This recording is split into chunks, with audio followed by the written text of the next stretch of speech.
Tu es un jeune homme ou une jeune femme et tu rêves de te marier. Et après le mariage, on fait quoi? Quel est ton rêve? Ton rêve vrai, véritable, celui à quoi tu aspires dans la vie. Ça ne peut pas être le mariage. Le mariage n'est pas un rêve. Le mariage peut être un souhait, mais ça ne peut pas être le rêve de ta vie. Et si tu n'as pas de rêve, c'est grave. Donc c'est ce dont on va parler dans cette vidéo. Moi c'est Léna et sur cette chaîne on parle de mariage, de vie de famille. Pourquoi? Parce qu'on a constaté vraiment que près d'un mariage sur deux se solde par un divorce. Et nous on est là pour abattre le divorce avant d'entrer dans le mariage.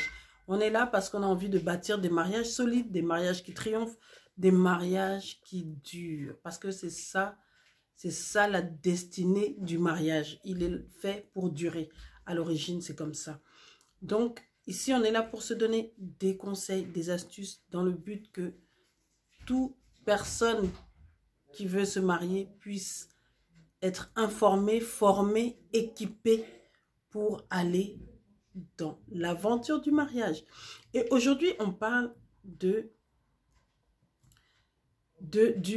rêve de quelqu'un. La question que je te pose, c'est de savoir quel est ton rêve. Ce que je disais tout à l'heure, c'est que le mariage ne peut pas être un rêve. La raison pour laquelle Dieu t'a créé, c'est pas pour le mariage. Le mariage, c'est quelque chose qui va te trouver en chemin, qui va te trouver dans ton parcours, pendant que tu es en train d'accomplir ta mission de vie. Alors, ta mission de vie, c'est quoi? Est-ce que tu t'es même déjà posé la question de savoir quelle est ma mission de vie? Vers quoi je m'oriente? Vers quoi je me destine? En fait, je suis là pour faire quoi? Si tu n'as pas de rêve, c'est grave et c'est même très grave. Parce que les gens qui avancent dans la vie, sur la terre là, parce que la vie sur terre, elle est compliquée. Les gens qui avancent sur la terre sans avoir de but, ni d'objectif, ni de mission de vie, ni aucune idée de là où ils sont en train d'aller, c'est comme ça que ces gens arrivent des fois à se suicider, des fois à la dépression. Pourquoi? Parce que tu ne sais pas. Donc, tu ne comprends pas pourquoi tu es là. Tu ne sais pas pourquoi tu es là. Et le problème, c'est que dès que tu essaies de faire quelque chose et que ça ne marche pas, et bien voilà, on envoie tout balader, on envoie tout bouler. Des fois même, il y a des gens même qui s'en vont même divorcer parce qu'ils n'ont pas réussi à réaliser quelque chose. Tu dois savoir quelle est ta mission. Alors, avant de se marier, l'idéal vraiment, c'est de comprendre ce que tu recherches dans la vie. On ne recherche pas le mariage parce que le mariage, tu vas le trouver. Une fois que tu vas le trouver, qu'est-ce que tu vas faire? Tu vas t'ennuyer dans le mariage. Pourquoi? Parce que tu es en train de ne rien faire.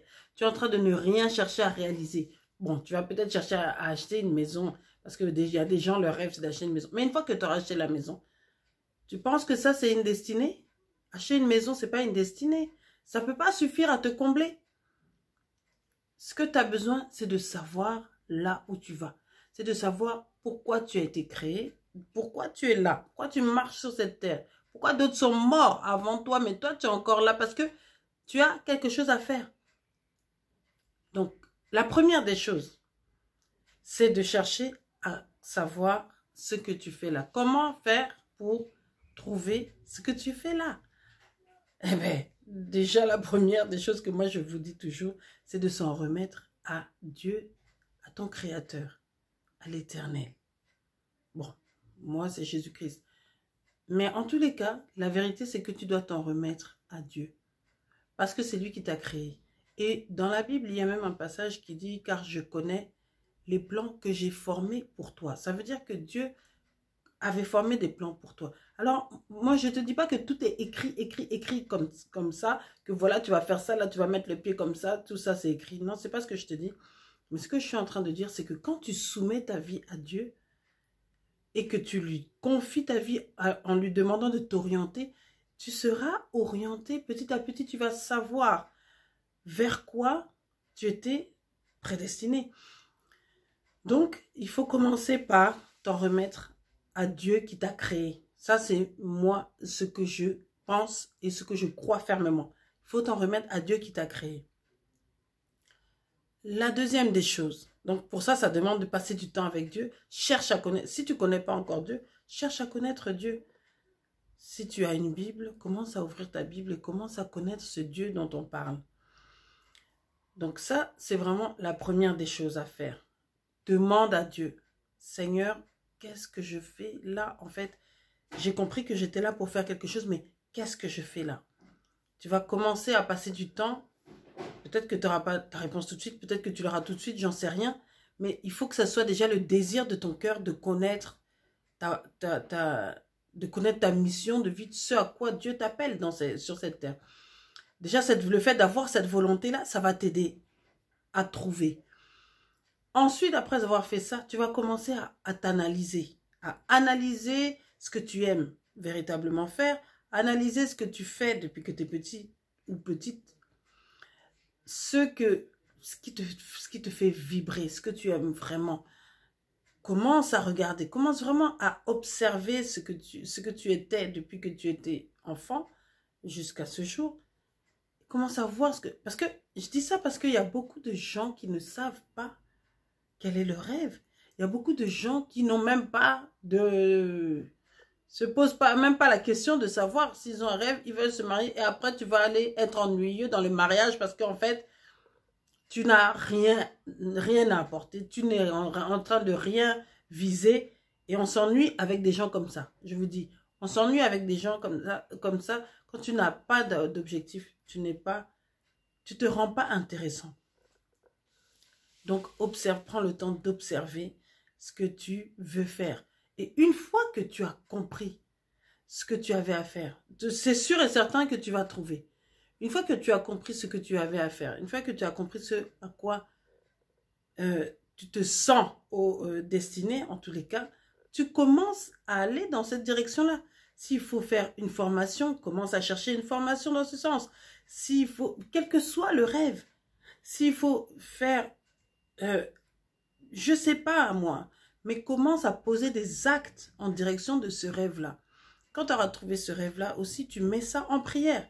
Tu demandes au Seigneur, Seigneur, moi j'ai l'impression que j'ai ça à faire. Est-ce que vraiment, Seigneur, c'est ça ou c'est pas ça? Tu dois continuer à demander. Tout en faisant, tu ne demandes pas et puis tu restes comme ça, tu attends que ça se fasse. Non, tu avances, tu avances, tu avances. Parce que la vérité, c'est que quand tu avances, pendant que tu es en train d'avancer, si tu as soumis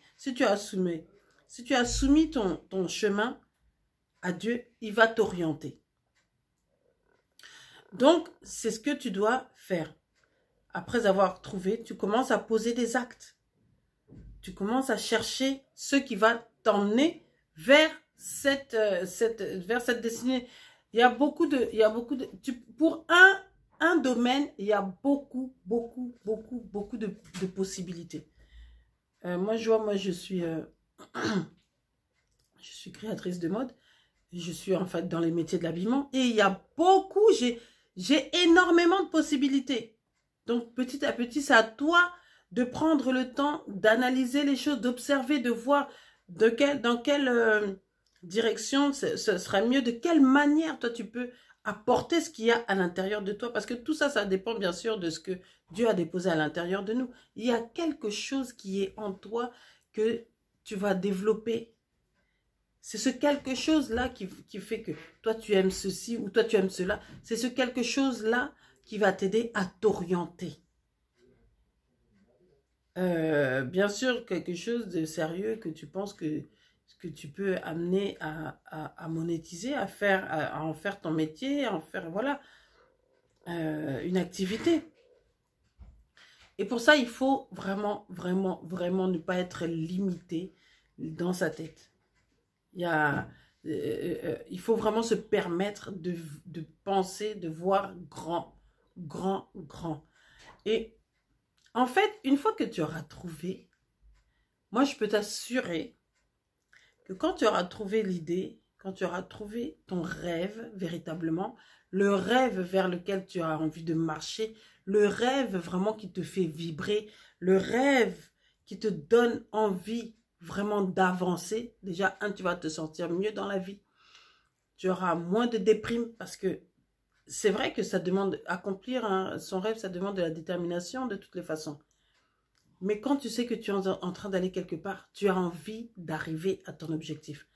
Donc, tu auras moins de temps déjà pour rêver au mariage. Le mariage ne sera plus ton rêve. Mais pendant que tu seras en train de marcher pour accomplir ça, c'est là où le mariage va te trouver. Donc, c'est pour ça que je te parle de tout ça. C'est comme ça, en fait, que tu vas voir que sans t'en rendre compte, tu pensais même plus trop. Oui, c'est bien, tu vas te marier, mais tu vas te rendre compte que tu ne pensais plus trop au mariage et le mariage va te tomber dessus comme ça. Pourquoi? Parce que le mariage ne peut pas être ton rêve, ta mission de vie. Ce n'est pas une mission de vie, ce n'est pas une finalité. Maintenant, la personne qui va te trouver en train de cheminer vers ce parcours-là, eh bien, sache que tu seras une personne intéressante pour elle. Pourquoi? Parce que cette personne-là, elle aura trouvé une personne ambitieuse, une personne déterminée, une personne qui n'est pas ennuyeuse.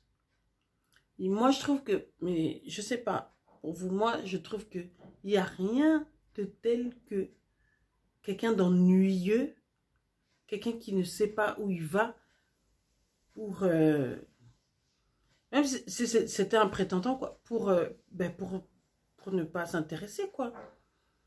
Et qu'est-ce qu'il te raconte? Il y a des gens inintéressants, tu vas nulle part dans la vie, mais ne soyez pas comme ça, bon sang. Ne soyez pas comme ça. Je vous conseille vraiment, à partir de maintenant, si vous n'avez pas de rêve, cherchez votre rêve, votre mission de vie. Vous êtes là pour accomplir quelque chose, réaliser des choses. Cherchez à le faire. Cherchez à le faire. Et ensuite, le mariage arrive derrière.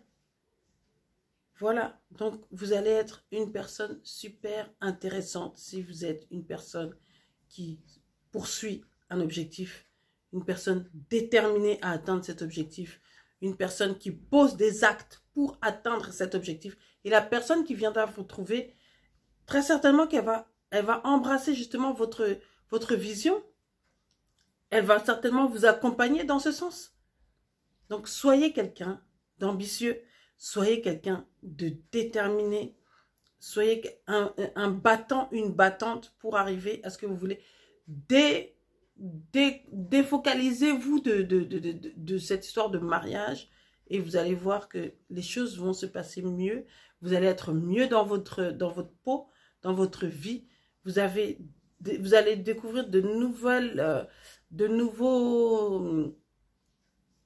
une nouvelle passion. Vous allez vous découvrir vraiment des passions pour lesquelles vous n'aviez même pas pensé. Donc, moi, je vous encourage fortement à faire cette démarche. C'est super important. Arrêtez de rêver au mariage parce que si votre rêve de vie, c'est le mariage, je peux vous dire que vous allez vite déchanter, même très très vite. Parce que le mariage, c'est pas le conte de fées. C'est bien, on est là pour ça, c'est bien, mais c'est pas votre mission de vie. C'est pas un conte de fées, ça va être quelque chose pour lequel vous allez avoir besoin de fournir des efforts jour après jour. Jour après jour, même instant après instant. Tu dois toujours fournir des efforts pour avoir un bon mariage. Tous les jours. Même quand tu n'as pas envie. Alors, c'est pas ça votre mission de vie. Même si vous allez, bien sûr, la personne que vous allez épouser, vous allez la chérir correctement. Vous allez faire ce qu'il faut. Parce qu'une fois que vous allez être bien averti, bien informé, bien équipé par nos conseils, ben, vous allez faire ce qu'il faut. Donc, voilà. J'avais vraiment à cœur de vous parler de ça parce que je vois trop de gens qui ne savent même pas, des personnes qui ne savent pas où est-ce qu'elles vont, elles avancent comme ça. Et souvent, ces personnes-là, c'est des personnes qui sont déprimées. Le moindre truc peut elles sont vraiment ébranlées pour la moindre chose. Moi, je sais que j'ai tellement d'objectifs que j'ai envie de réaliser que j'ai pas le temps de me laisser aller. Alors oui, on peut avoir des moments de, comme tout le monde, on peut avoir des moments de, voilà, de découragement, des moments de doute, de fatigue, de, voilà, mais on peut pas lâcher prise. On peut pas lâcher prise. On est toujours en train de poursuivre quelque chose. Donc voilà, c'est ce que j'avais envie de vous dire dans cette vidéo. Je vous conseille vraiment de faire ce travail-là, de faire cette recherche-là. C'est super, super important. Vous êtes quelqu'un dans ce monde et cherchez à savoir quel quelqu'un vous êtes. Voilà, c'est le seul moyen que j'ai trouvé pour vous le dire, la seule manière que j'ai trouvé pour vous le dire. En tout cas, ne soyez pas quelqu'un d'ennuyeux, quelqu'un qui n'a pas de rêve et ennuyeux, ennuyeux, ennuyeux. J'espère que ça vous a apporté quelque chose, cette vidéo. En tous les cas, je vous souhaite vraiment de trouver ce qui va vous faire vibrer dans ce monde. Et en ces temps de confinement, c'est le moment. Parce que vous avez Internet. Moi, je dis arrêtez de vous plaindre parce que franchement, il y a des gens qui sont là, dehors, sur des brancards, qui sont malades, qui sont en réa, qui sont... Voilà, qui auraient bien aimé faire quelque chose maintenant. Arrêtez de penser que la vie et que le temps vous appartiennent. Faites ce que vous avez à faire. On est en confinement. Cherchez, faites les recherches nécessaires. Vous avez Internet. Commencez à chercher. Moi, j'ai déjà trouvé des idées pendant ce confinement-là. Ah, vous, si vous n'avez pas trouvé, c'est vous. Moi, en tout cas, j'ai des idées qui fusent. Voilà, cherchez, cherchez, cherchez. Parce que qui cherche, trouve. Et surtout, demandez à Dieu de vous aider. Le Saint-Esprit va vous inspirer. Le Saint-Esprit, c'est son travail. C'est son travail de vous accompagner dans ce que vous devez faire. Donc voilà, je vous dis à très très bientôt. Je pense que j'ai tout dit. Donc je vous dis merci d'avoir suivi la vidéo. J'espère que vous avez aimé. Si vous avez aimé, en tout cas, likez la vidéo, commentez et partagez à des gens que vous pensez qui ont besoin d'entendre ce message. Parce que c'est peut-être pas pour vous que je parle, mais c'est peut-être pour quelqu'un d'autre. Donc, n'hésitez pas à partager la vidéo. Portez-vous bien. Je vous dis à très bientôt. Bye bye.